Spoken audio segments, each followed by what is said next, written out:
honor estar acá en este foro de Camacol. Saludo a la doctora Sandra Forero, al doctor Carlos Arango, a Marta Moreno, a Camilo García y a todos los afiliados. A mí me dijeron esta mañana pues, que veníamos aquí al sector de la construcción y que venía el doctor Germán. Entonces yo dije que yo me sentía como cuando el River va a jugar a la Bombonera, ¿no? Pero, porque juego acá de visitante, pero la verdad es que me motiva mucho. Era un chiste, no se preocupe. La verdad es que me motiva mucho estar acá y saludo a Germán y a su equipo, al senador Carlos Fernando Galán, que está por acá, a otras personas de su equipo. Yo quería empezar estas reflexiones de la siguiente manera. ¿Dónde estamos hoy como país y cuáles son las decisiones que tenemos que tomar para dinamizar el sector, conociendo muy bien las restricciones fiscales que tiene el país? Entonces, lo primero es reconocer, sí, tenemos un país de 50 millones de habitantes, de los cuales tenemos 14.3 millones de hogares. De esos 14.3 millones de hogares, ¿cuántos son los hogares que tienen hoy un problema de déficit habitacional? Y esa cifra nos llega a 4.5 millones, de los cuales 1.2 millones de hogares tienen un problema de déficit cuantitativo y tenemos 3.2 millones de hogares que tienen un déficit cualitativo. Con esa realidad, ¿cuál es la propuesta que nosotros queremos plantear hoy? ¿Cómo llegar a resolver 1.5 millones de soluciones habitacionales con un presupuesto que sea realizable y ejecutable en los próximos 4 años? Para lo cual la propuesta nuestra va a cimentarse en un presupuesto de 2.7 billones de pesos por año entre el 2018 y el año 2022. ¿Cómo tenemos pensada esa distribución? 900.000 soluciones van a ser de déficit cuantitativo y 600.000 van a ser de déficit cualitativo. Si eso lo hacemos, el impacto en crecimiento económico lo tenemos calculado en 0.3% del PIB en los próximos 4 años. Y podemos también impactar positivamente en el 0.5% del empleo. ¿Cuáles son entonces las propuestas? La primera es lo que yo llamo creatividad financiera.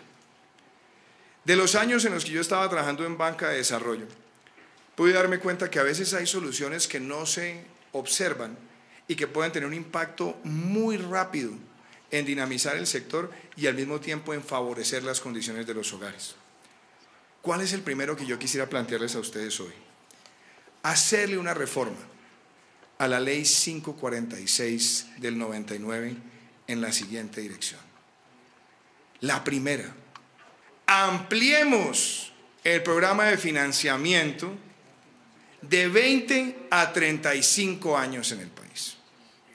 Eso nos sitúa a la vanguardia, o más que la vanguardia, siguiendo las mejores prácticas de otros países. Hay otros países de la región que ya tienen financiamiento de más de 30 años, y eso permite, adicionalmente, que podamos ampliar el monto financiable del 70 al 80%. ¿Qué impacto rápido tiene esto en la ciudadanía?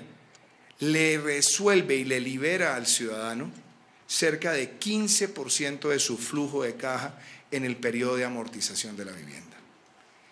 Eso tiene un beneficio directo en el ciudadano y un beneficio muy grande en el sector. Y yo estoy convencido que podemos impactar 400.000 unidades de vivienda en los próximos 4 años allí y beneficiar a los estratos 2, 3 y 4. ¿Cuánto nos costaría eso? En todo lo que son costos financieros, 1 billón de pesos de costos financieros que tendría que asumir la nación.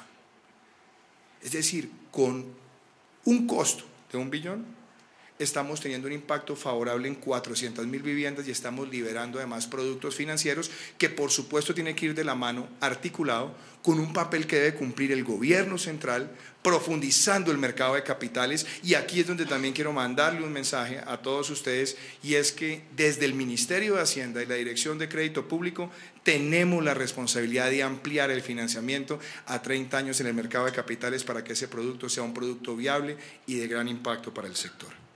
Esa es propuesta 1. Propuesta 2.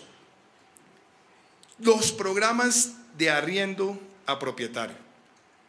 Sí, en Colombia se vienen adelantando algunas iniciativas de lo que se llama internacionalmente como el ACOC, que es el arriendo con opción de compra, pero está limitado.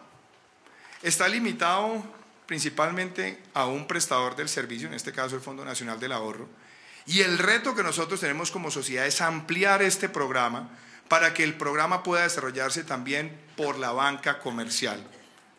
Y eso puede ser supremamente importante en la medida en que garanticemos que el ciudadano puede adquirir la vivienda y que lo que va a pagar de cuota de adquisición es lo que hoy está pagando de cuota de arriendo, obviamente centrándonos en una media de amortización que la determina el mercado. ¿Cuánto es el subsidio en este caso? Pues en este caso estamos hablando de subsidiando temas de cuota inicial, que es donde está la principal barrera. Estamos hablando cerca de 30 millones de pesos por unidad. Y eso obviamente nos lleva a que el costo de esta iniciativa, si la queremos hacer para 100.000 unidades, sea del orden de 3 billones de pesos. Si nosotros logramos liberar más recursos fiscales, sabemos que allí podemos tener un gran impacto social. Pero lo cierto es que los programas de arriendo con opción de compra, teniendo este tipo de vehículos, permiten que un sector importante de la población se convierta en propietario. Eso me lleva al tercer punto. Es lo que yo llamo calidad en cantidad. Si tenemos un déficit cualitativo de vivienda del orden de 3.2 millones de hogares, nosotros no podemos seguir dándole la espalda a ese problema. Y lo que nosotros estamos proponiendo es un mejoramiento de 600.000 viviendas en los próximos 4 años. Ese mejoramiento que incluye pisos, techos, cocinas. Ojo con esa cifra, 2 millones de cocinas en Colombia son a leña. Si hacemos esa transformación y además llevamos el servicio de gas, la mejora cualitativa del lugar, inclusive la propia seguridad del hogar, es tremenda. Y lo que estamos contemplando es un valor unitario del orden de 5 millones de pesos por vivienda. Es decir, con un programa de 3 billones de pesos en los próximos 4 años, podemos tener un impacto muy grande en un sector de la población que ha visto deteriorar su vivienda y cuyo mejoramiento nos lleva a, como país, mejorar también la situación de desigualdad, mejorando sustancialmente el coeficiente de Gini. ¿Qué ambición tengo yo? Que de esas 600.000 viviendas mejoradas, 180.000 puedan estar en las zonas rurales de Colombia. Y eso creo que tiene un impacto social tremendo. Ahora, la cuarta iniciativa que quería plantearles hoy es también de creatividad financiera.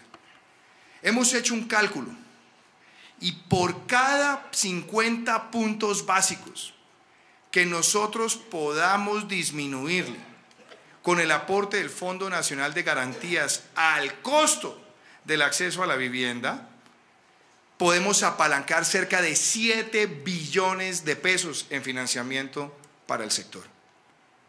¿Cuánto nos puede costar eso? 500.000 millones de pesos. Con 500.000 millones de pesos que inyectemos para bajar el costo de la garantía que entrega el Fondo Nacional de Garantías, podemos apalancar el financiamiento de vivienda en 7 billones de pesos.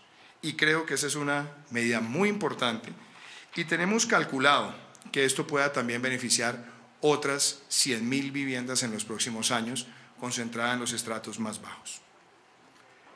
El quinto punto que les quiero compartir a ustedes, eficiencia, hacer más y corregir las cosas donde estamos atascados. Yo no soy constructor, pero sí he estado mirando un problema crónico. Yo a veces me pregunto por qué el mes de enero a veces es tan negro para el sector, sabiendo que es un mes con estacionalidad positiva en el resto de países. Y lo que nos damos cuenta es que no se hace oportunamente el CONFIS, y el CONFIS no se hace oportunamente y no activa el otro sí, del Banco de la República, para el mantenimiento del FRECH, para la renovación del FRECH. Yo quiero que el primer día hábil de enero nosotros tengamos ese CONFIS expedido y que pueda activar rápidamente el trabajo del sector. Nos ahorramos 45 días que se están perdiendo anualmente en estacionalidad positiva en un mes, que es cuando llegan las personas con bonificaciones y otros ingresos, y que curiosamente se han ido convirtiendo en los meses de más alto desistimiento, quizás detonado por esas demoras.